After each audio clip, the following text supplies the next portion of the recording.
Hello mga bata! Hello po! Yan mga bata, maaari ba kayong magsitayo para sa ating pagdarasal? Dane, maaari mo ba pangunahan ang ating pagdarasal? In the name of the Father, the Son, the Holy Spirit, Amen. Angel of God, my guardian dear, whom God's love makes near. Ever display at my side, light and guard, rule and guide. Amen. In the name of the Father, the Son, the Holy Spirit, Amen. Salamat, Dane. Ngayon ay maaari na kayong maupo. Magandang araw mga bata! Magandang araw din po! Ngayon mga bata, anong maulit ang ginagawa natin bago tayo mag-umpisa ng ating klase? Pag-awit po! Tama, pag-awit. Anong maulit ang inaawit natin? Ako'y kayo po! Husay mga bata, maaari ba kayong tumayo para sa ating awitin? Ngayon ay uumpisahan na natin. Ako ay may lobo, lumipad sa langit, di ko na nakita, tumutok na pala, sayang ang pera ko, pinambili ng lobo, sa pagkain sana, nabusog pa ako. Sa batang bata, basta kasalipan.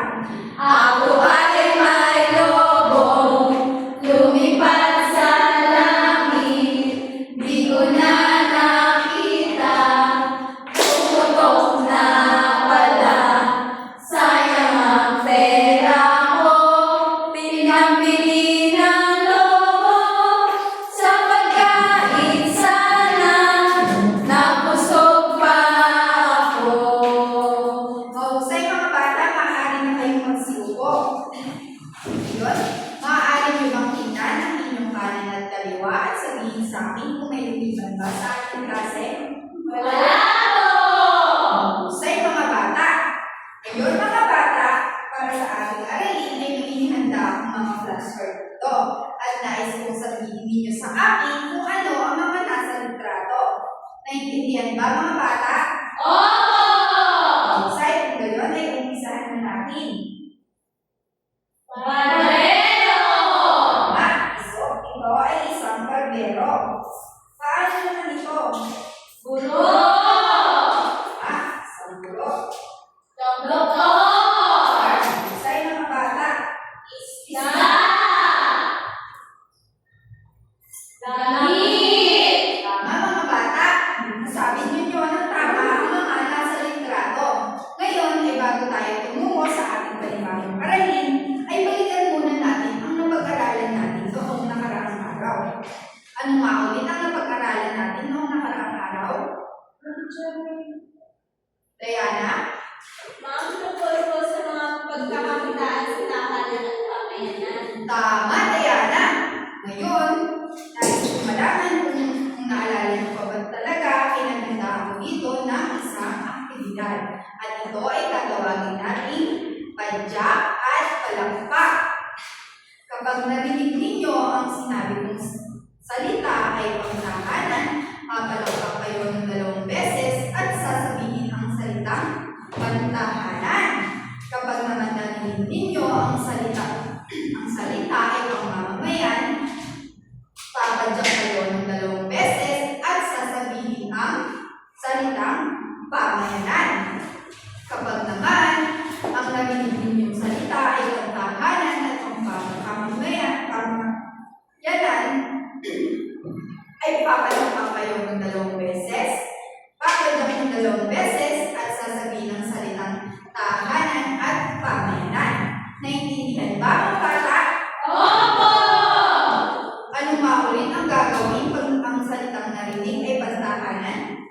Papalakpak ang 2 beses! Tama. Ano naman pag pamayanan?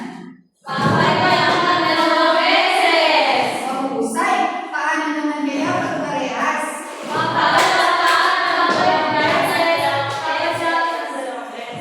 At sasabihin ang salita? Pamayanan at pamayanan! Tama mga bata. Ngayon ay umpisa kayong mabuti sa sasabihin ni teacher. Una ay pag-aalaga ng manok sa bakuran. Naku, nakalimutan ata ng mga bata ang sasabihin. Tama, ulitin natin. Pag-aalaga ng manok sa bakuran. Mahusay mga bata. Pagbebenta ng gulay sa palengke. Mahusay. Pagtitinda ng banana sa harap ng bahay.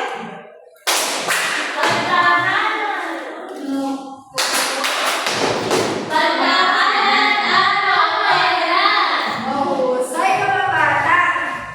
Pang-apat naman ay pagmamasada ng tricycle. Mahusay. Pagluluto at pagbebenta ng kakanin.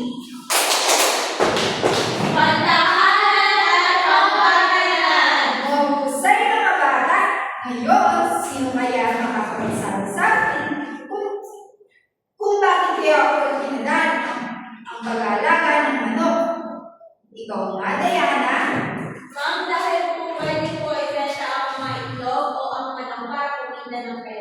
Magaling, Diana. Ano naman ang maaaring mangyari kung walang nagtitinda ng gulay sa pamayanan? Ikaw nga, Dane. Tama din. Ano pa kaya ang maaari nyo idagdag na halimbawa ng oportunidad sa tahanan o pamayanan? Sige nga, Shane. Ma'am, pwede po idagdag ang paglalaba, pagtatali, at pag-aalaga po ng mga aso at marami pa po iba. Tama, Shane. Magaling. Natatandaan nga ninyo ang ating nagdaang aralin. Bigyan nga ninyo ng 3 palakpak inyong mga sarili. Mahusay mga bata. Ngayon naman ay may handa ang mga salita dito at magkakaroon tayo ng aktibidad. Babasahin ninyo ang nasa flashcard na salita at pag nabasa ninyo, kung bagay ang inyong nabasa ay pupunta kayo sa side ng bag na ito. Kapag tao naman ay pupunta kayo sa side ng bumbero. Naiintindihan ba mga bata? Mahusay. Ngayon, maaari ba kayong tumayo para umpisahan na natin ang ating aktibidad?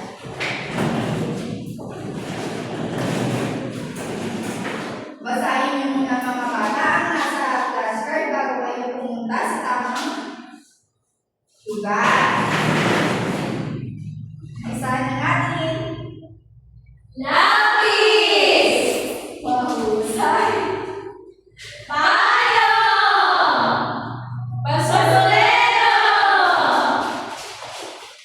naman ito?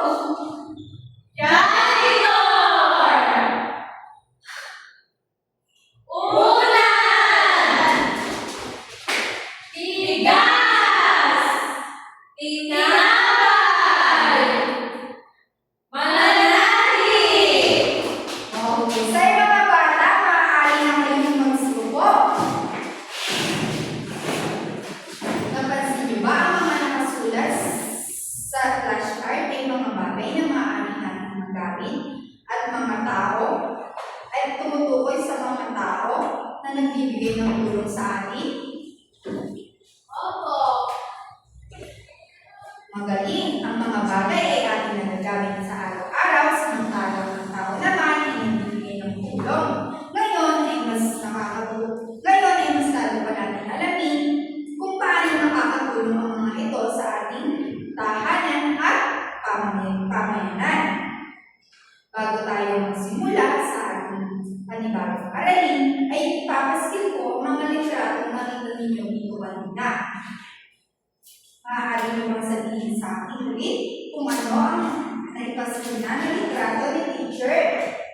Tama! Ayan ay isang damit. Paano naman ito? Husay mga bata.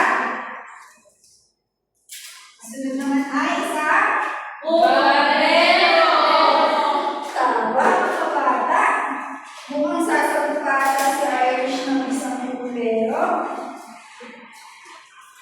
Paano naman kaya ito? Ito ay isa Teacher! Ito ay isa Doktor! mga bata. At ang panghuli ay Isda! mga bata. Ngayon, maaari niyo bang sabihin lahat ng aking pinastil? Damit, bigas, barbero, isda, doktor, at teacher! Magaling mga bata. Ngayon, sino kaya ang makakapagsabi sa akin kung alin dyan ang mga bagay na ating nakakain? Ikaw nga, Shay. Ma'am, ang pwede po natin kainin sa mga larawan ay bigas po at ang isda. Tama, Shay. Ano naman ang mga taos na nasa larawan? Ikaw nga, Irish. Ma'am, ang mga tao po na nasa larawan ay ang barbero, guro, at ang doktor. Tama, Irish. Sino kaya makakapagsabi sa akin kung ano ang ginagawa ng isang barbero? Ikaw nga, Diana. Ma'am, nagugupit po. Tama, ang isang barbero ay nagugupit na ating mga buko. Paano naman ang doktor? Ikaw nga, Dave. Ma'am, gumagamot po ng may sakit. Tama, Dave. Dahil ang doktor ay siyang tumutulong sa atin upang tayo ay pagalingin sa ating sakit or karamdaman. Mga bata, naiisip niyo na ba kung tungkol saan ang ating panibagong aralin? Tungkol kaya saan? May idea ka ba, Dave? Teacher, sa tingin ko po ay tungkol ito sa mga tao. Tama? Ano pa kaya, Shane? Ang palagay ko po, tungkol po sa mga pagkain po at mga bagay ang ating talakayan ngayon. Tama, tingnan natin kung tama ang inyong mga sinabi. Dahil ang tatalakayin natin ngayon ay ang kahulugan at pagkakaiba ng produkto at serbisyo. Maaari bang basahin ulit, mga bata? Kahulugan at pagkakaiba ng produkto at serbisyo. Matutuklasan natin ngayong araw kung paano ito nakakatulong sa tao, sa pamilya, at sa ating komunidad. Ngayon mga bata, tingnan nyo nga ulit ang mga litrato ito. Ano dito ang hawakan natin at makakain? Ikaw nga, Dave. Teacher, bigas po tsaka isda. Ano ang napapansin mo sa mga sinabi mo ngayon, Dave? Ang isda at bigas po ay nakakain natin araw-araw. Tama, Dave. Ngayon mga bata, sabay-sabay natin. Tuklasin kung ano ba ang tawag sa mga ito. Ating nakakain or ginagamit sa pang-araw-araw. Ito ay isang produkto. Ngayon mga bata, maaari niyo bang basahin ng sabay-sabay ang kahulugan ng produkto? Bagay na nagagawa ng tao upang gamitin o ibenta. Maaaring mahawakan at makakatulong sa pang-araw-araw nating pangangailangan. Tama mga bata. Ngayon, ang bigas, damit ay isda. At isda, ano kaya sa tingin niyo ang tawag sa kanila? Ikaw nga, Irish? Ma'am, produkto po. Tama, ito ay mga produkto. Dahil ang mga iyan ay gawa ng tao. Ngayon, maaari kong nagbigay sa amin ng sarili mong halimbawa ng produkto na mayroon sa tahanan ko at komunidad. Ikaw nga, Dave?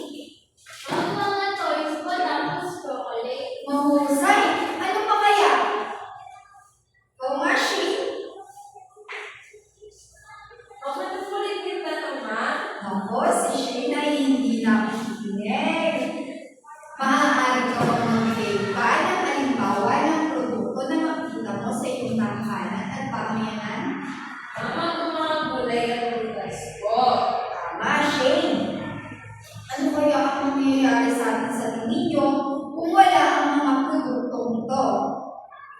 Madeline? Ma'am, magugutom po tayo. Tama, magugutom tayo pag walang pagkain. Ano pa kaya ang pwede mangyari? Ikaw nga, Diana? Ma'am, wala po tayo mga magagamit na bagay katulad po ng damit. Tama, Diana. Kaya napakahalaga ng produkto dahil ito ay nakakatulong sa atin, hindi lamang sa pang-araw-araw na pangangailangan, kundi sa ating pamamayanan. Ngayon, paano naman kaya nakakatulong ang mga produkto sa ating komunidad? Ikaw nga, Diana? Ma'am, nakatutulong po yung mga produkto dahil nagbibigay po sila ng kabuhayan sa mga tao sa pamamagitan ng pagbibenta. Tama, Diana. Ano pa kaya? Ikaw nga, Shane? Sa pamamagitan po ng mga produkto po na itinitinda po nila, ay nagkakaroon po ng kabuhayan at mga araw-araw na pera po yung mga nagtitinda po. Magaling, Shane. Sino pa kaya ang pwedeng magbigay sa amin? Ikaw nga, Irish? Ma'am, dahil may mga tindera at manggagawa po na kumikita dahil po sa mga produkto. Tama, dahil nagkakaroon din ng kita ang mga tao gamit ang produkto. Ang produkto ay nagbibigay ng kabuhayan sa atin at nagpapasigla sa ating pamayanan. Ngayon naman, tingnan niyo itong mga larawan na ito. Ano nga ulit ito? Barbero! Doktor! Teacher! Tama. Ang tawag naman sa binibigay ng mga taong ito ay serbisyo. Ano nga ulit ang tawag sa mga binibigay ng mga taong yan? Serbisyo! Yan mga bata, maaari niyong basahin ang kahulugan ng serbisyo. Pagtulong o paggawa ng gawain para sa kapwa upang matugunan ang kanilang pangangailangan. Maraming salamat mga bata. Batay sa kahulugang ito, ano kaya sa tingin niyo ang binibigay ng barbero, guro at ng doktor? Ikaw, Ate? Sila po ay nagbibigay ng serbisyo sa atin. Tama din. Ang mga doktor ay nagpapagaling ng sakit at ang mga guro naman ay nagtuturo ng panibagong kaalaman para sa atin. Ang mga barbero naman ay tumutulong para masaayos ang ating buko. Ngayon mga bata, maaari ba kayong magbigay sa atin ng mga halimbawa ng mga taong nagbibigay pa ng serbisyo? Ikaw, mga Diana? Ma'am, pulis po. Tama, Diana. Ikaw, Irish. Ma'am, bombero po. Tama, isang bumbero. Ikaw, Mati. Ma'am, abogado po. Tama. Sino po kaya maaaring magbigay?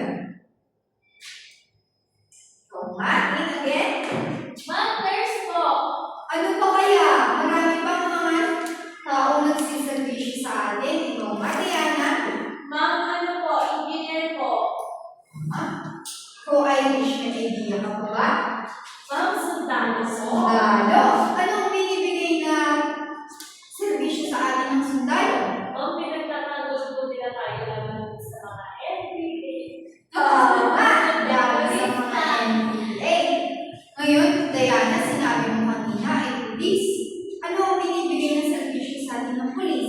Ma'am, katulad po ng sa sundalo, pinoprotektahan din po nila yung mga tao laban sa masasamang tao. Tama. Ano na nga ulit ang pinagin mo kanina, Lee? Ma'am, nurse po. Nurse. Paano naman ang nurse? Paano ito nakakatulong sa atin? Ma'am, gaya po ng doktor, inanapot po niya ang mga tao may sakit o may nararamdaman. Tama din. Ano kaya sa tingin niyo ang maaaring mangyari pag walang mga taong nagbibigay ng serbisyo sa atin, kagaya na lang ng sundalo? Ano sa tingin mo ang mangyayari, Diana, pag walang sundalo sa ating bansa? Ma'am, kapag wala mga sundalo, maraming mga masasamang tao ang makapapunta sa atin at mananakit sa atin. Tama, Diana, mahusay. Paano naman din kung walang guro sa atin na nagtuturo? Teacher,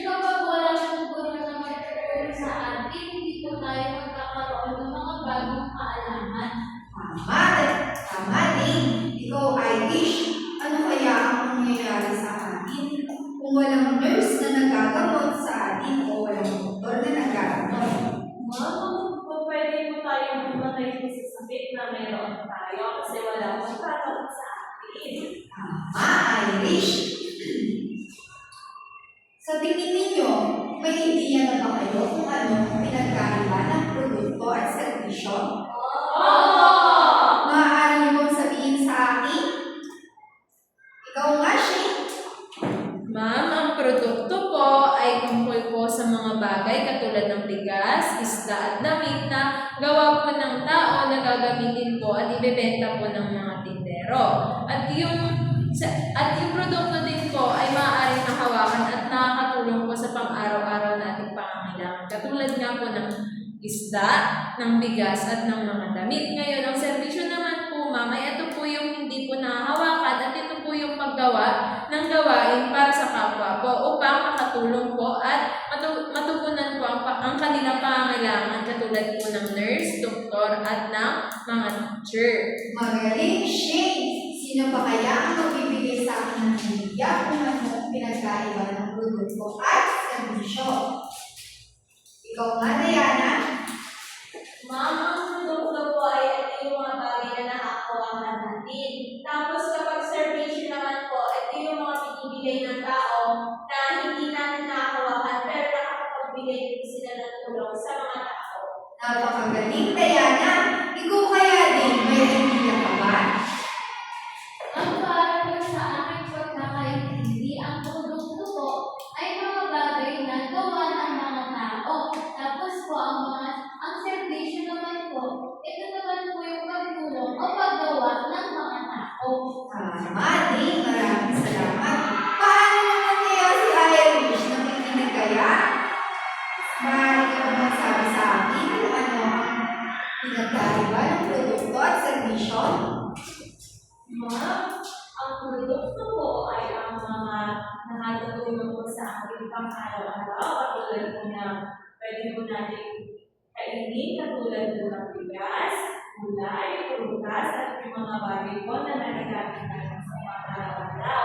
At ang serbisyo naman po ay ang mga tao po na tumutulong po sa atin o nagbibigay sila sa atin ng serbisyo para matulungan po nila tayo sa isang bagay. Napakahusay, Irish, dahil nasabi niyo na sa akin kung ano ang pagkakaiba ng produkto at serbisyo. Maaari niyo bang sabihin din sa amin kung ano ang pagkakaparehas nila? Ikaw nga, Shane. Ang pagkakaparehas naman po ng produkto at serbisyo ay pareha po sila nakakatulong sa buhay po at sa pang-araw-araw po na buhay ng mga tao po. Mahusay, Shane. Ano pa kaya? Ikaw nga, Diana. Ma'am, ang produkto at serbisyo ay maaaring maging hanap buhay ng tao. Tama. Ikaw din, may idea ka ba? Ma'am, ang pagkakaparehas po ng produkto at serbisyo ay parehas po silang nakakatulong sa mga tao, lalo na po sa ating mga magulang upang meron po tayong makain araw-araw. Tama din. Ngayon, nalaman na natin ang pagkakaiba at pagkakaparehas ng produkto at serbisyo. Tandaan mga bata na ang produkto at serbisyo ay parehas na mahalaga sa ating pang-araw-araw na pamumuhay. Dahil nakakatulong ito sa ating pamilya, sa ating mga tao, at sa buong pamayanan o buong bansa. Ngayon mga bata, ay may inihanda akong isang aktibidad dito.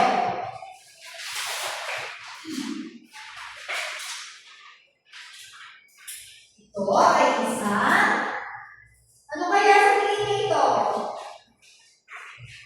Okay, wala kayong idea. Ito ay isang Venn diagram. Naganda ako dito ng mga salita at itutulong ko kayo sa dalawang grupo. Ngayon mga bata, tingnan ninyo dito kung ano ang salitang nakasulat at aalam ninyo kung ito ba ay nasa produkto o serbisyo. Kayo ay pipila ng dalawang pila mga bata. At pupunta ang unang tao sa harapan para itikit kung ito ba ay produkto o serbisyo. Pagkayari niya ay babalik na siya dyan upang yung kasunod niya naman ang siyang pumunta sa harapan. Naiintindihan ba mga bata? Opo! Ngayon mga bata, basahin muna natin kung ano ang mga nasa sulat. Naiintindihan ba mga bata? Opo! Sabon! Pulis! Bag! Nurse!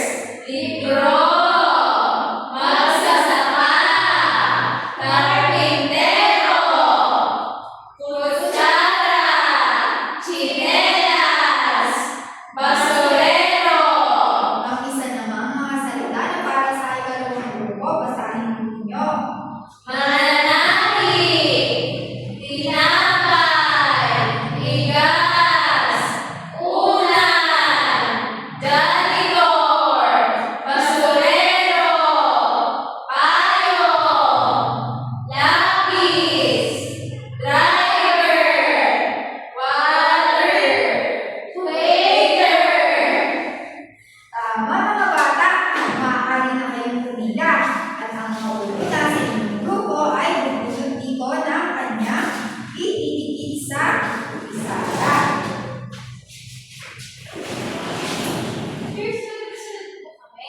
Oo, pagkagaling na doon ay babalik na doon at yung kasunod naman siya at ibigay. Tapos, pagkatapos po niya ay ulit. Tama, hanggang sa maubos ang mga salita. Ngayon mga bata, maaari na kayong mag-umpisa. Paunahan nito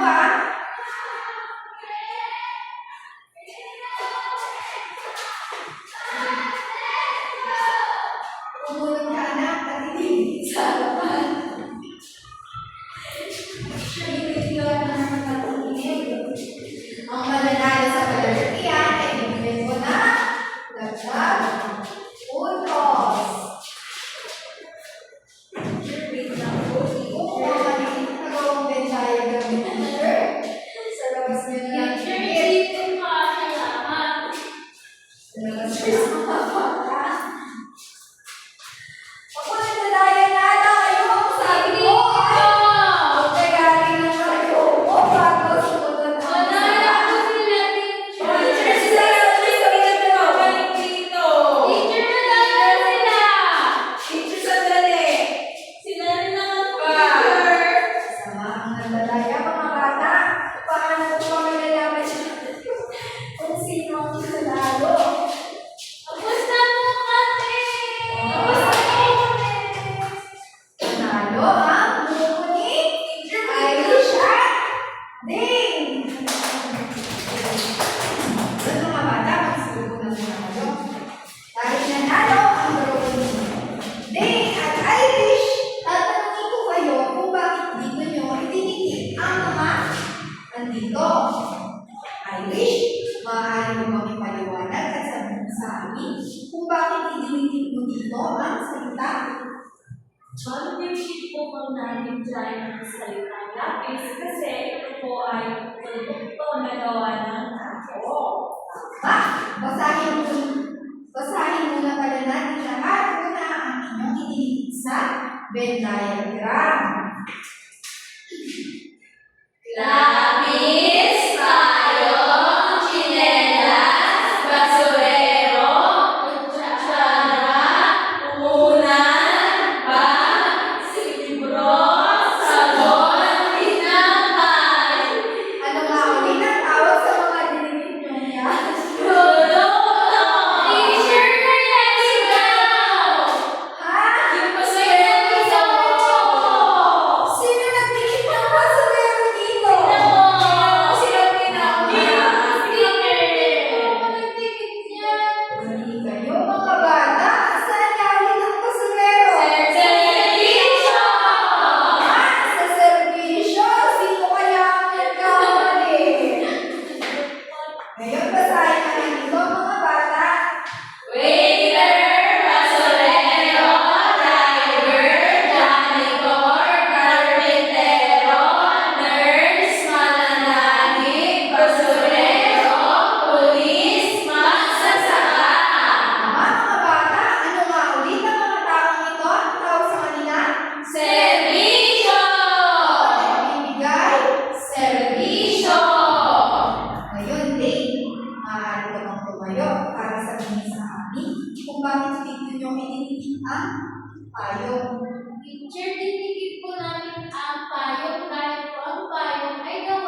sabihin sa akin kung bakit po idinidig dito ang salitang waiter?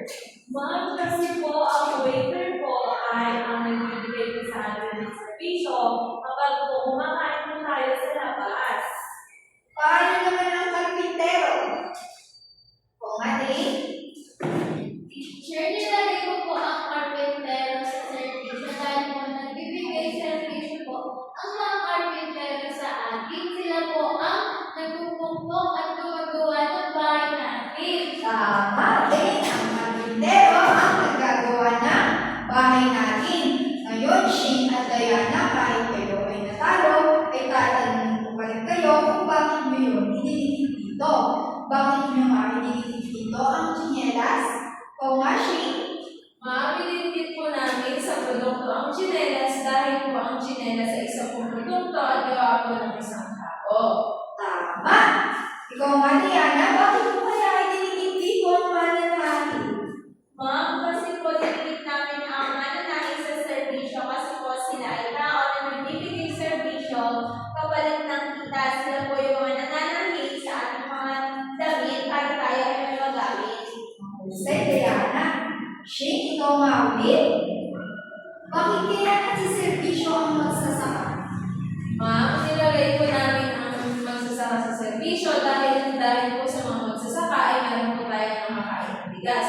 At sila rin po ay nagbibigay ng serbisyo kapalit po ng kanilang pangkabuhayan. Tama, Shane. Ano kaya ang mangyayari sa atin pag tayo ay walang magsasaka? Magugutom po! Tayo dahil wala nang magdadaling ng palay para ating kainin. Paano naman kapag tayo ay wala? Nurse, ikaw nga din. Teacher, kapag wala po tayo, nurse, ano po, mamamatay po yung may mga sakit at may mga karamdaman o kaya po pwede wala yung mga nararamdaman nila. Tama din. Dahil wala na gagamot sa kanila. Paano naman, Irish, kapag tayo ay walang produkto? Sabon! Ano kaya ang mangyayari? Ma'am, kung hindi po tayo makakaligo ng maayos tapos po pwede po tayo Bakit tumatawa si Irish kaya? Teacher, ako din tayo. Ano? Teacher, tumatawa si Eric. Bakit kaya nagtatawa si Kasi Irish? po ang sabon po ginagamit po namin sa pagligo. Kung wala pong sabon, pwede po tayo naman. Tama. Babago tayo pag wala tayo. Sabon! Paano naman kaya ang mangyayari sa atin kapag walang basurerong nagkukolekta ng ating mga basura? Ikaw nga, Shane. Ma'am, kapag po nawala ang mga basurero, magkakalat-kalat po ang mga basura at magkakaroon po tayo ng mabahang kapaligiran dahil hindi po nakakolekta yung mga basura po natin. Tama, Shane. Sino naman kaya makakapagsabi sa atin kung anong mangyayari sa atin kung tayo ay wala mananahi ng mga damit? Ikaw nga, Shane. Teacher, pag wala po tayong mananahin ng mga damit, wala po tayong isusuot. Tama din. Ngayon, ay para malaman ko, ay ngayon tapos na ang ating pag-aaralan ngayong araw. Para malaman ko kung may natutunan ba talaga kayo, ay tatanungin ko kayo ng ilang mga katanungan. Ano nga ulit ang produkto? Shane? Ma'am, ang produkto po ay ang mga bagay po na magagawa ng tao upang gamitin o ibenta po. Maaari din po itong mahawakan at nakakatulong po ito sa pang-araw-araw po nating pangangailangan. Tama, Shane. Mukhang nakikinig na si Shane. Paano naman kaya, ano naman kaya ang serbisyo? Huwag kayong titingin doon sa ating nasa pisara. Ay alisin na natin para kayo ay hindi na tumingin. I wish maaari mo sabihin sa akin kung ano ang pagkira na serbisyo. Ma'am, ang serbisyo po ay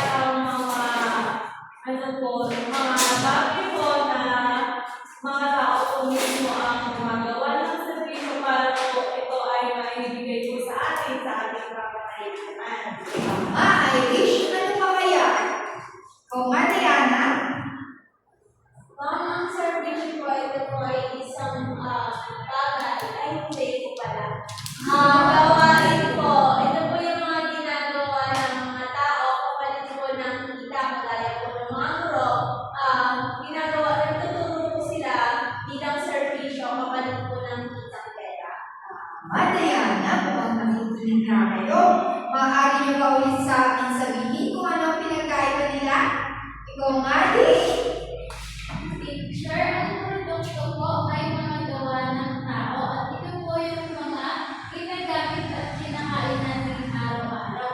Samantalang ang servisyo naman po, sila po ang tumutulong o gumagawa ng mga pangangailangan natin sa pang-araw-araw. Mahusay din po ang nakikinig na kayo. Mga anak, napakahalaga ng serbisyo sa atin dahil sila ang mga taong nagbibigay ng tulong upang matugunan ang ating mga pangangailangan.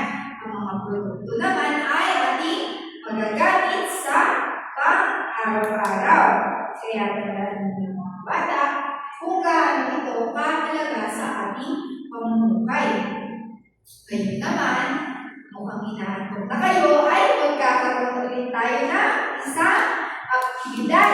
At ito ay isang role play. Alam niyo ba ang role play? Sa mga bata, maghahatiin ko kayo sa dalawang grupo at pagbubunodin. Sandali, nakalimutan ni teacher ang ipapabunod sa inyo.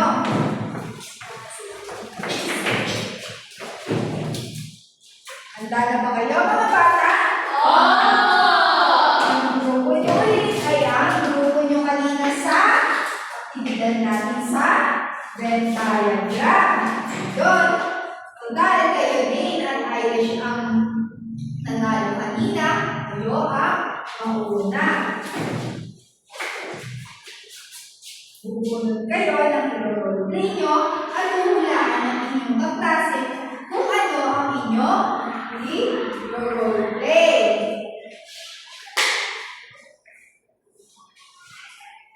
Handa na ba kayo? Jane at Irish? Oh, si Shane naman ang sumasagot.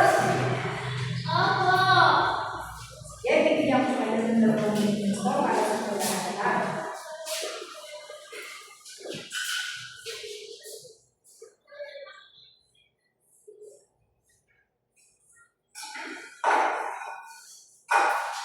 Handa na ba kayo? Para? Yun ay umpisahan na natin. Makinig ang inyong mga klase.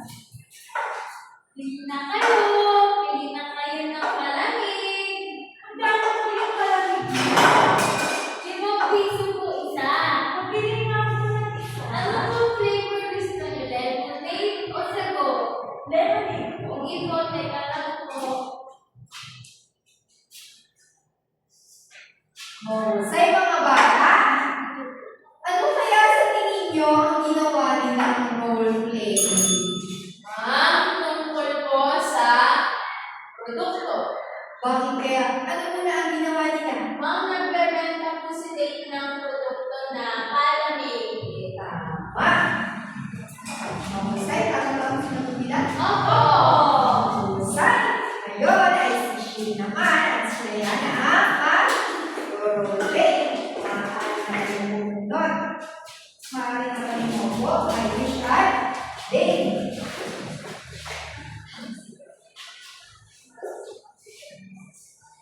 Ma'am, ready na po kami. Okay, ready na sila. Isa, okay, maaari na kayo simula. Sige, ano nga ito? Waiter po! Ano ito? Basurero po! Ano naman ito? Janitor! Magaling, may natutunan pa kayo? Opo! Mahusay. Yun, Irish at Dane. Maaari niyo bang hulaan kung ano ang ginawa nila? Teacher, magtuturo po. Pagtuturo. Ano kaya ang teacher? Servisyo o produkto? Servisyo! Bakit kaya servisyo? Teacher, kasi po, pinakita po nila ang pagtuturo ng isang guro sa mga bata. Tama mga bata. Shane at Diana, maaari na kayong opo. Yung mga bata, natuto ba kayo sa ating akanin ngayong araw? Nag-enjoy ba kayo? Ano nga ulit ang ating tinalakay ngayong araw? Kahulugan at pagkakaiba ng produkto at serbisyo. Mga bata, palagi natin tatandaan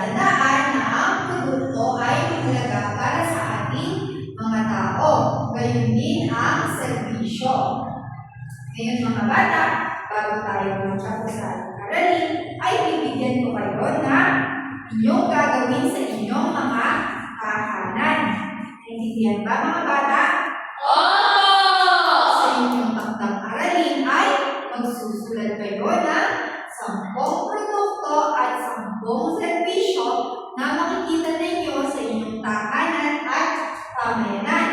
Naintindihan ba mga bata? Ano nga ulit ang inyong takdang aralin? Magsusulat ng 10 produkto at 10 serbisyo.